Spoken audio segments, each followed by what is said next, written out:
Hi there, fight fans. My name is Kian Lang, and I'm very happy to say that I'm today joined by Cage Warriors light heavyweight Charles Joyner, ahead of his fight next weekend on Cage Warriors 190. Charles, how are we doing today, man? Yeah, good at that stage of camp where I just want to fight now. But yeah, no, happy to be with you today, mate. Well, thank you very much for joining me. And how has camp been for you? I know it's always a difficult thing to go through. Yeah, it's been really good. I think I train all year round anyway, so I don't really ever feel like I've got to get fit during camp. But obviously, you up the intensity, and then I'm training with some of the best in the world, so you're getting pushed and humbled every day by the likes of Phil DeFreeze, Tom Aspinall, Modestus, Ante Jalaya, Justin Burlinson, Andrew Fisher. So I probably lose more rounds in the gym than I win, but then I think it pays off when it comes to the fights. I mean, when you name a list of guys like that, it's incredible to think about the team you guys have over there at Aspinall Gym and also at TFT up in the Northeast. Those training camps do you just feel yourself developing so much from camp to camp with working with those guys? Yeah, definitely. I think most of it's down to Andrew Fisher's coaching. Um, I say it all the time. I don't think he gets the credit he deserves for how good of a coach he is. I've trained at loads of places around the world, and a lot of the people in our gym have trained with loads of different coaches. And no disrespect to anyone else, but I just think Fisher's the best in the world, and I think in the years to come he's going to get recognised in that way. But I have that high level of coaching, that world class coaching, and I get to train with world class guys. So because I think sometimes if you just train with the world class guys, you might not take too much from it because you're just getting beat up all the time. But if you can go back and talk to someone that is able to break it down and show you what needs to happen to improve, then I think that's a winning formula.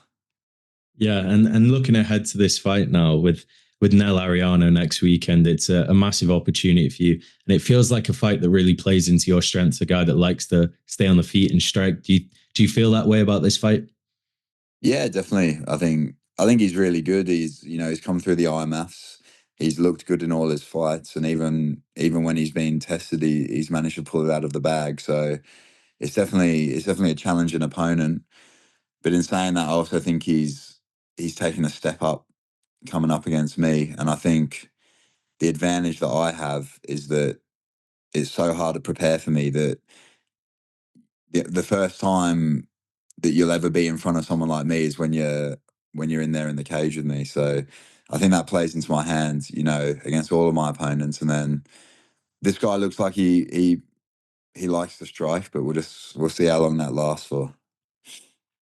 And getting a fight like this after your last one, did you want that quick turnaround? Because I know a lot of guys when they have an unfortunate situation like what happened, they want to take a bit more time off. But you've always been a guy that wants to stay active and wants to fight as quick and as often as possible. And was that the case here? Yeah, definitely. I know I got finished, but I truly believe it was a flash knockdown and I was fine. They were trying to keep me on the stool and they're saying your legs are gone, mate, and I was like, they're not, and I like stood up and walked around and I was fine. So I know I got knocked down, but I didn't really felt like I took any damage, and I had about 4 or 5 weeks off spar, and then I felt fine getting back into it. So yeah, I think for me, I just wanted to get back in there and right the wrongs. I think I'd improved so much in the camp for the Yannick fight, and obviously got to show absolutely nothing in the fight. So I just wanted to just get back in there and just get back on track because I felt like I was in a pretty good spot if I'd won that fight. Mick Maynard was there, and I've been told I was one of the names that he was looking at for the Contender Series. So I just felt like I wanted to get back in there and fight a good opponent, and yeah, just give myself the chance to keep on improving, and yeah, just keep leveling up. And I think the really impressive thing to really everyone in the mixed martial arts world since that fight has been your reaction, your mentality since it. Because I think a lot of guys, I mean, if that was me, I would have been as salty and as anything, and I'd have been a mess since it. And I'd been moaning and stuff on social media, and there's been none of that from you. It's just been sort of, it happens, laugh about it, move on. How do you have such a strong positive mindset despite what was a really, really dirty and, in my opinion, really disgraceful thing he did, despite it being technically in the rules, I guess? Yeah, it's a it's a funny one because obviously there is that, there's that saltiness there, and it's, when you have that realization that it's taking an opportunity away from you.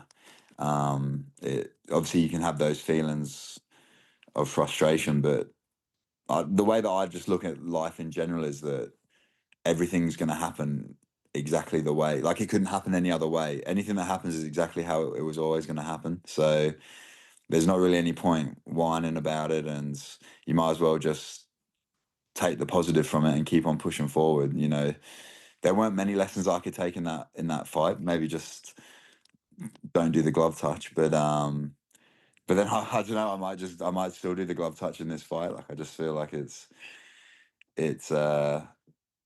and for me, I like to take responsibility because, when I got into the cage in London, I could feel his energy was off, and then he came out and asked for a glove touch, and I had the thought running through my head of, this feels off, this feels fishy, like I shouldn't be reaching out for this glove touch, and then the referee was standing over me, so I can only really take responsibility for my own actions and just trust my gut, and also, like, moping around isn't gonna get me any better. It's just, I'd rather just use it as fuel to push on. And then it was a weird one because I feel like, although I got knocked out in 4 seconds on paper, I feel like my stock rose somehow. Weirdly, Definitely. but yeah. So yeah, it's just, I guess it's, you just gotta, what's the saying? Just play the hand that's dealt to you. It is funny. It felt like since that fight, yours has gone up and his has gone down, which, again, in my opinion, is how it should be since something like that. And you Yeah. mentioned Mick Maynard there, and is your ultimate goal? I know it is for most fighters to get into the UFC. You see the things some fellow Aussies are doing over there with Volk and Jack Della Maddalena getting their belts. That must be a real motivation for you to get in there. Yeah, definitely, definitely. You know, at this point in time, the UFC is still the pinnacle. So I think that's got to be the goal. And once you've got into the UFC, it just gives you such a platform to spread a message, or build a brand, or whatever you want to call it. So yeah, it's got to be the goal. And obviously, the Aussies are doing great at the moment. I feel like people from the UK are doing great at the moment, and I'd love to represent both markets in the UFC. But And you first things first, got to get the win next Friday. Of course. And you mentioned before some of your team. I've got to ask about Phil de Vries. I saw you were with him last week in Gdansk. I think that's how you say it. How Yeah. special of an experience was it for you going over there and really in what feels like what must be his second home at this point? They love him over there, don't they? Oh yeah, we have a joke that fight week he becomes Polish Phil, and it's he's a proper celebrity over there, and it's much more than he is over here. I think he's underappreciated as well, and any heavyweight that has trained with him would probably say he's the best.